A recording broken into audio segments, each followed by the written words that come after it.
आज व्याकरण का 12वां पाठ जो वाच्य है, तो वाच्य उस रूप रचना को कहते हैं जिससे यह पता चलता है कि क्रिया को मूल रूप से चलाने वाला कर्ता है, कर्म है या कोई अन्य घटक।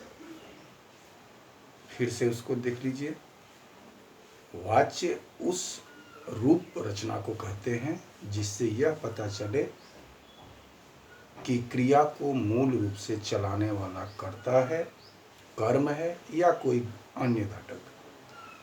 या इस तरह से आप इसको परिभाषा दे सकते हैं, क्रिया को रूपांतर को वाच्य कहते हैं। इंग्लिश में इसको वॉइस। हिंदी में वाच्य 3 प्रकार के होते हैं। पहला है कर्तृवाच्य, दूसरा है कर्मवाच्य, तीसरा है भाववाच्य। कर्तृवाच्य एक्टिव वॉइस। इस प्रकार के वाक्य में क्रिया को करने वाले कर्ता की प्रधानता होती है। इस प्रकार के वाक्य में क्रिया को करने वाले कर्ता की प्रधानता होती है। ऐसे भी आप इसको परिभाषा दे सकते हैं कि जिस वाक्य में कर्ता की प्रधानता हो उसे कर्तृवाच्य कहते हैं और क्रिया उसी के अनुसार चलती है। जैसे मोहन सो रहा है, सीता पढ़ रही है, मजदूर काम कर रहे हैं, तो इस पर जो है वह कर्ता की प्रधानता है इस वाक्य में। उसके बाद दूसरा है कर्मवाच्य। इस प्रकार के वाक्य में कर्म की प्रधानता होती है। इस वाक्य में कर्म की प्रधानता होती है।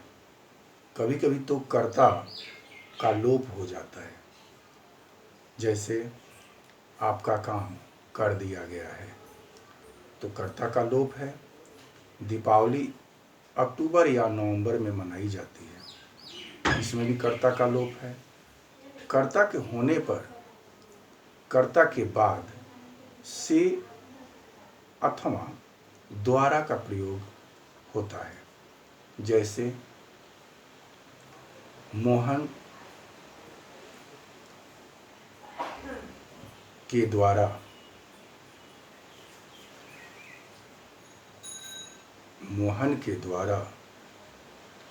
किताब पढ़ी जाती है।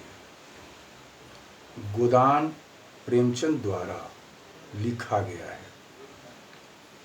तो ये जो है से और द्वारा लगा करके कर्मवाच्य में परिवर्तन किया जाता है। इन सभी वाक्यों की क्रिया कर्म के अनुसार है, कर्ता के नहीं। उसके बाद भाववाच्य है। तो भाववाच्य में जिस वाक्य की क्रिया का संबंध कर्ता और कर्म से न होकर भाव से होता है। फिर से इसको सुनिए। भाववाच्य में कि जिस वाक्य की क्रिया का संबंध कर्ता और कर्म से न होकर भाव से होता है, उसे भाववाच्य कहते हैं। भाववाच्य क्रिया हमेशा पुल्लिंग, एकवचन तथा अकर्मक होती है। जैसे यहाँ सोया नहीं जाता, मुझसे चला नहीं जाता। तो ये जो है भाववाच्य का उदाहरण हुआ। वाच्य परिवर्तन भी होता है कर्तृवाच्य से कर्मवाच्य बनाने के लिए। तो सबसे पहले कुछ ध्यान देने योग्य बात जो वाच्य के ऊपर है, वाच्य के पर आधारित है। कर्मवाच्य या भाववाच्य के जिन वाक्यों में कर्ता के बाद से का प्रयोग होता है, वहाँ कर्ता के सामर्थ्य का अभाव रहता है। ऐसे वाक्य प्रायः नकारात्मक होते हैं, सकारात्मक नहीं। अतः मुझसे कपड़ा नहीं धोया जाता और मुझसे चला नहीं जाता। ये वाक्य प्रचलित है। लेकिन मुझसे कपड़ा धोया जाता है या मुझसे चला जाता है जैसे वाक्यों का प्रयोग प्रायः नहीं मिलता। तो इसको ध्यान में रखना है। जैसे कर्मवाच्य में सामान्यतया क्रिया के करने वाले व्यक्ति का संकेत आवश्यक नहीं होता। फिर से इसको ध्यान दीजिए। कर्मवाच्य में सामान्यतया क्रिया के करने वाले व्यक्ति का संकेत आवश्यक नहीं होता। जैसे बंगाल में चावल खाया जाता है। बंगाल में चावल खाया जाता है, यहाँ हिंदी बोली जाती है।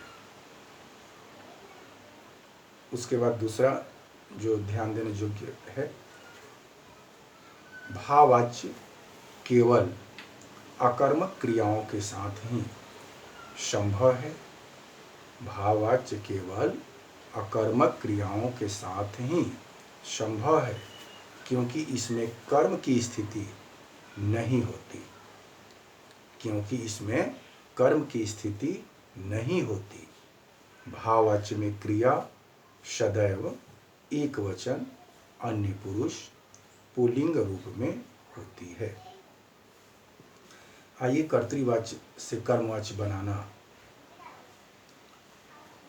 कर्ता के साथ लगे पड़ सर्ग को हटाकर उसके स्थान पर से, द्वारा, के द्वारा का प्रयोग होता है। उसके बाद मुख्य क्रिया को सामान्य भूतकाल की क्रिया में बदलकर जाना क्रिया का उचित रूप से प्रयोग किया जाता है। यदि कर्म के साथ, फिर से सुनिए, यदि कर्म के साथ कोई पर सर्ग हो तो उसे हटा दिया जाता है। पर सर्ग आप लोग समझते हैं ना, जो कारक का चिन्ह होता है। जैसे कर्तृवाच्य और कर्मवाच्य। तो कर्तृवाच्य से कर्मवाच्य में कैसे हम लोग बदलेंगे, तो कुछ उदाहरण के द्वारा हम लोग इसको समझ लेते हैं। जैसे कर्तृवाच्य में होता है रवि पुस्तक पढ़ता है। रवि पुस्तक पढ़ता है, तो इसमें कर्ता की प्रधानता है। तो इसको कर्मवाच्य में कैसे हम बदलेंगे, तो इसमें के द्वारा लगाइए कि रवि के द्वारा पुस्तक पढ़ी जाती है। रवि के द्वारा पुस्तक पढ़ी जाती है, तो ये कर्मवाच्य में परिवर्तन हो गया। जैसे मोहन ट्रक चलाता है। मोहन ट्रक चलाता है, ये कर्तृवाच्य में है, तो इसको कर्मवाच्य में बदलिए। तो मोहन के द्वारा या मोहन द्वारा ट्रक चलाया जाता है। ट्रक चलाया जाता है। सामान्य भूतकाल में परिवर्तन करके उसको हम लोग कर्मवाच्य में बदलते हैं। उसके बाद कर्मवाच्य से कर्तृवाच्य में बनाना होता है। तो जैसे कर्मवाच्य में है कि छात्रों द्वारा गृह कार्य किया गया, ये कर्मवाच्य है। छात्रों द्वारा गृह कार्य किया गया। अब इसको कर्तृवाच्य में बदलिए, छात्रों ने गृह कार्य किया। छात्रों ने गृह कार्य किया। भक्तों द्वारा भजन गाए गए। भक्तों द्वारा भजन गाए गए, तो भक्तों ने भजन गाए, ये कर्तृवाच्य हो गया। उसके बाद कर्तृवाच्य से भाववाच्य बनाना। तो कर्तृवाच्य से भाववाच्य बनाने के लिए कुछ नियम है कि कर्ता के साथ से द्वारा जोड़ा जाता है। क्रिया को एक वचन पुल्लिंग अन्य पुरुष में किया जाता है। जैसे कर्तृवाच्य में है मैं चल नहीं सकता, मैं चल नहीं सकता, तो भाववाच्य में इसको चेंज करेंगे, बदलेंगे कि मुझसे चला नहीं जाता। हम चल नहीं सकते, तो हमसे चला नहीं जाता। तो ये आप लोगों का जो है कर्तृवाच्य से भाववाच्य बनाने के नियम कुछ, कर्मवाच्य से कर्तृवाच्य बनाने के लिए और कर्तृवाच्य से कर्मवाच्य में परिवर्तन करने के लिए ये प्रश्न आप लोगों को एग्जाम परीक्षा में भी सम्मिलित होता है। इसको आप लोग याद रखिए, इसको बार बार पढ़ते रहिए। धन्यवाद।